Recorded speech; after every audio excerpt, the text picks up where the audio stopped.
Hello, everybody. I just wanted to talk to you this morning about something.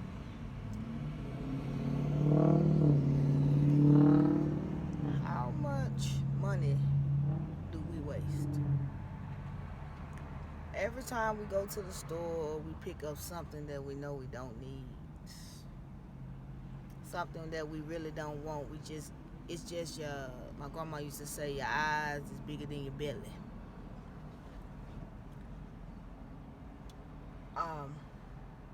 And if your eyes is bigger than your belly, that sounds like a greedy person to me.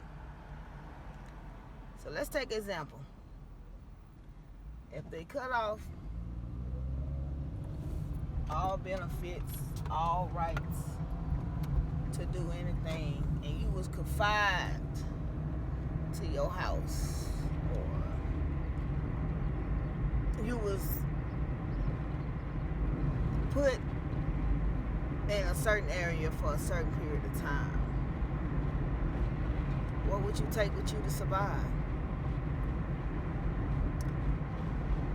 What if you couldn't take the food that you had inside your house, and everything had to be in little packages, just enough to get by for however long they say you need to be gone?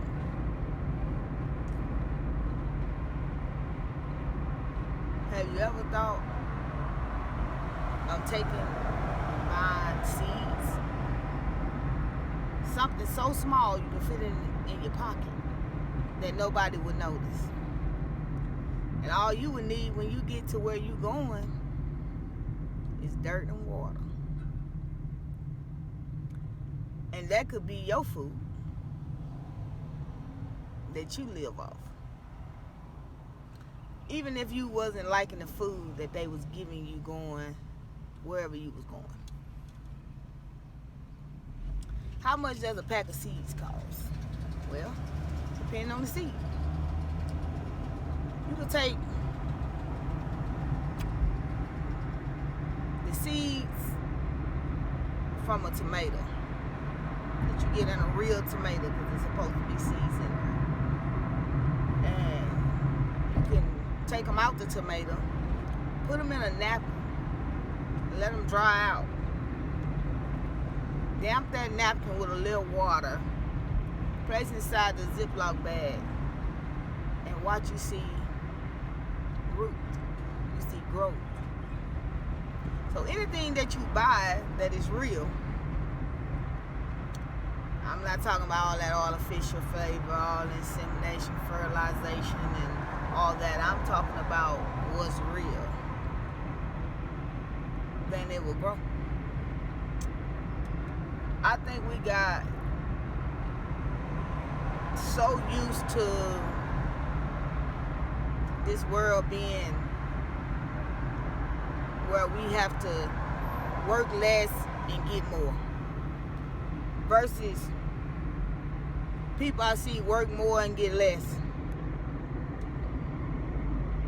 And that's something to think about, because if you go from now to this year, being that everything that happened last year wasn't really good for a lot of people.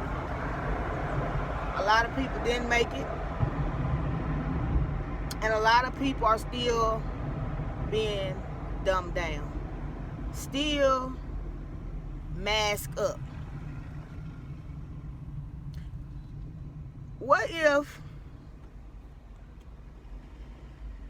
they told you that the virus was already out before they even told everybody it was out, and you wasn't wearing a mask then? So why would you be wearing a mask now? When they lifted the mandate to take away the mask,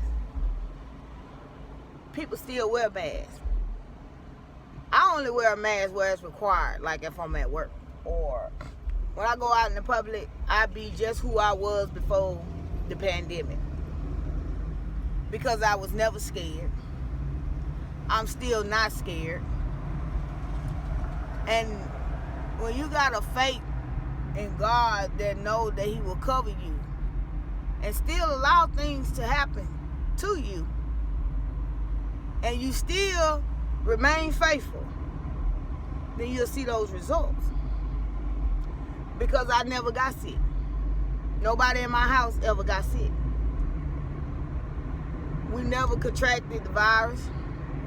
We never spread the virus, and I've been around people who had it.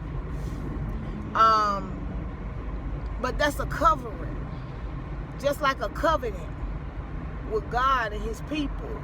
Your relationship with God will outlast anything in this world. Your faith in God will withstand anything in this world. And I don't understand why y'all are so scared. It's like everybody waiting on somebody to tell you, okay, everything is clear of the air.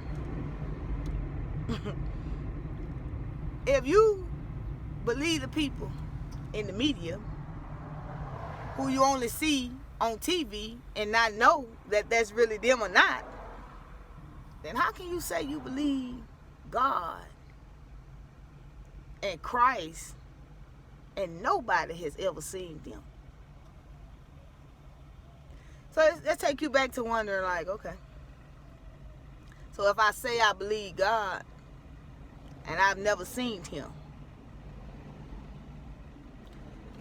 why believe man that you seen or you think you saw, that created, that God allowed to create the things that goes on in this world, always and only to fulfill the prophecy?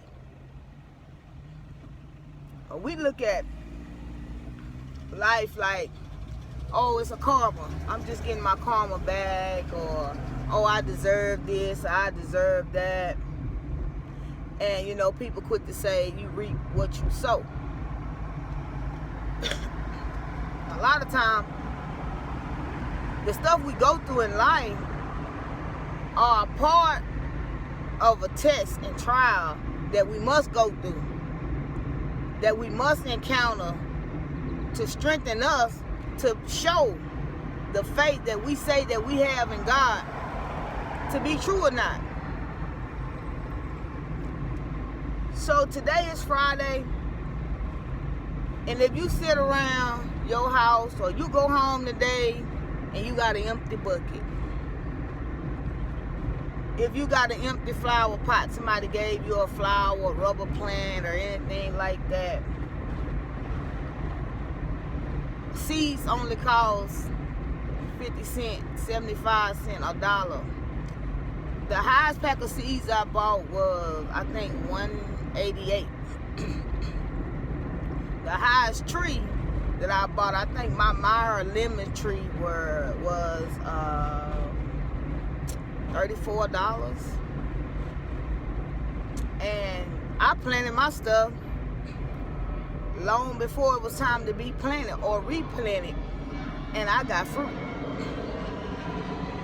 So if you're around your house and you're doing nothing, just take time out to think that if they take everything from you, what seeds would you buy to take with you? Or how about this? Will they even have any seeds left for you to buy?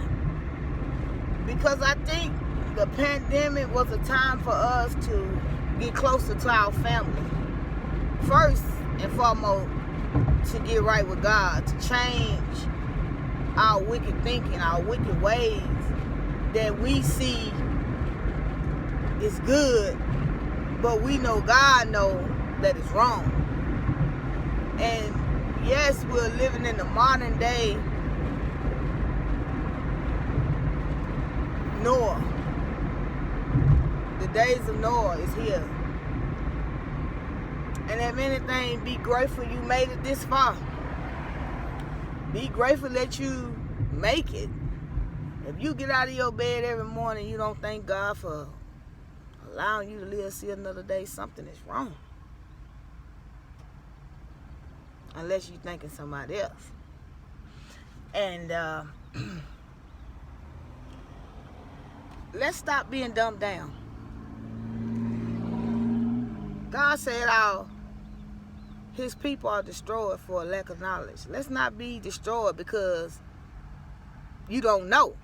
It's a difference to be ignorant.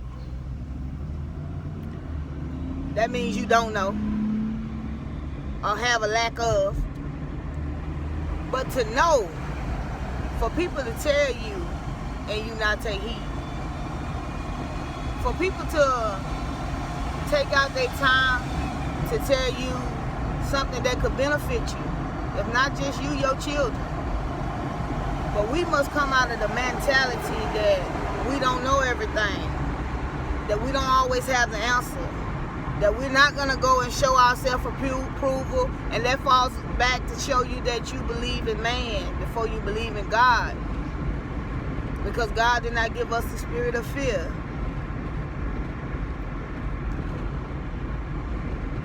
If you got anything to live for, or if you say you love your kids the way you say you love your kids, or you love yourself,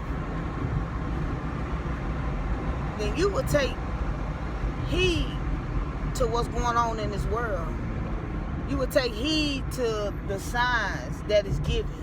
You will wake up more and start listening and paying attention to the truth. See, the truth that you think is the truth is not the truth. It was the truth that people have taught you to be the truth, but not the truth that God is now revealing and allowing people to wake others up